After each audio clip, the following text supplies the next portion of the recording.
Bonjour à tous, bienvenue à notre chronique du mois de février.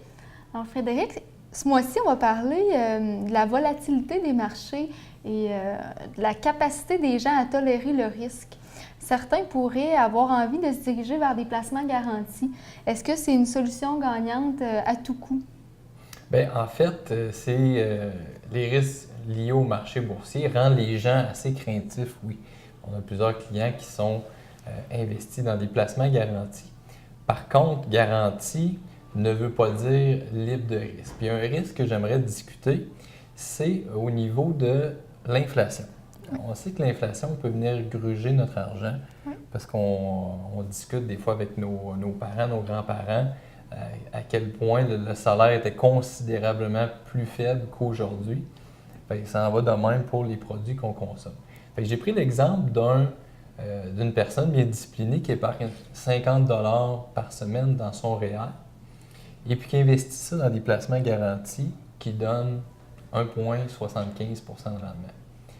Évidemment, si l'inflation est plus élevée, si on considère, exemple, une inflation de 2,25, dans le calcul, on va voir que la valeur du placement de cette personne-là est plus faible que la valeur du coût de la vie comparable. Alors, la personne a réellement perdu de son pouvoir d'achat.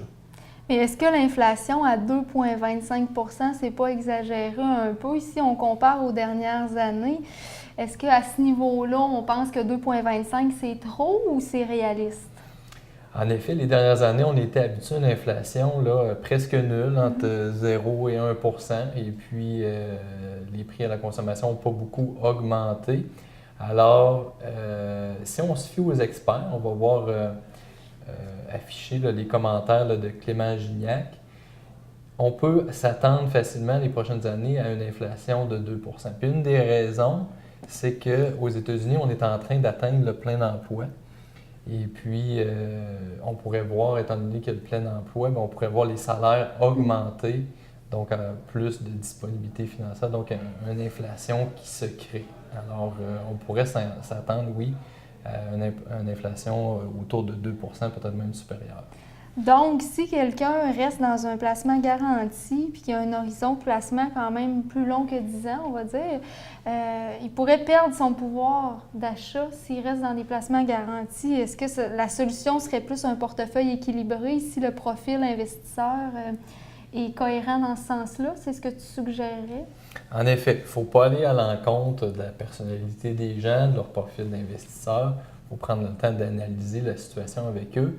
Mais tu as raison que quelqu'un qui est à plus de 10 ans de la retraite, quelqu'un qui, évidemment, comme on voit, si l'inflation gruge sur notre argent, bien ça veut dire que non seulement il va falloir amasser tout notre argent d'ici la retraite, mais il va falloir en ramasser même plus, parce que le coût de la vie va être plus élevé.